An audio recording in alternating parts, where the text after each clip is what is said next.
La finance est un enjeu essentiel des négociations climatiques. En effet, pour entamer leur transition écologique et s'adapter aux conséquences néfastes du changement climatique, les États ont besoin d'une certaine aide financière. Dans son deuxième article, l'accord de Paris prévoit de rendre, et je cite, « les flux financiers compatibles avec un profil d'évolution vers un développement à faible émission de gaz à effet de serre et résilient au changement climatique ». Déjà en 2009, lors de la COP15 à Copenhague, un consensus avait été trouvé sur la somme que les États développés devraient donner chaque année aux pays en voie de développement à partir de 2020. Ce sont les fameux 100 milliards. Ils comprennent notamment les financements fournis par les pays développés aux pays en développement de manière dite bilatérale. Par exemple, pour la France, c'est l'Agence française de développement qui s'en charge et les financements apportés via les banques multilatérales de développement. Mais définir un objectif de flux financier ne suffit pas.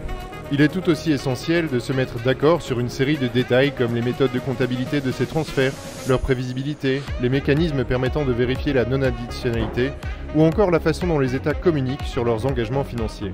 C'est ce sur quoi on négocie depuis la COP21. Comptabilité, prévisibilité, additionnalité, ça ne vous dit rien? Pas de panique. On va revenir point par point sur toutes ces notions. Revenons tout d'abord sur les modalités de comptabilité des flux financiers. Lorsqu'un pays reçoit une aide financière, elle prend la forme d'actions, de prêts concessionnels, de prêts à taux réduit ou de purs dons. La question est alors de savoir comment on compte cet argent. Faut-il le compter en monnaie courante ou constante? Faut-il considérer le volume prêté dans son intégralité ou seulement son équivalent en dons? Toutes ces questions font l'objet de négociations. L'accord de Paris prévoit aussi, à un article devenu connu des négociateurs pour la vigueur des débats qu'il a provoqués, l'article 9.5, que les pays développés communiquent tous les 2 ans, en termes qualitatifs et quantitatifs, sur l'argent qu'ils sont prêts à mettre à disposition des pays en développement. On parle donc de prévisibilité financière.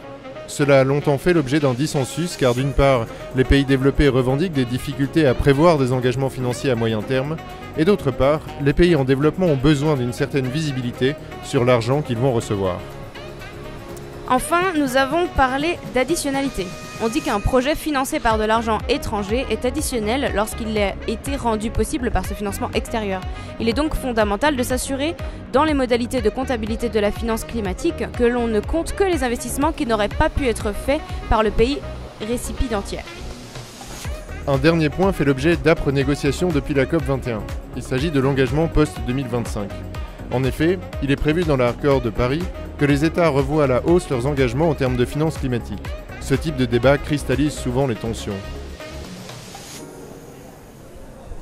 La finance est donc un enjeu crucial des COP, car elle conditionne largement l'engagement des États dans leur ambition climatique. Mais heureusement, à la COP24, beaucoup des points de négociation qui posaient problème depuis 3 ans commencent à se décanter.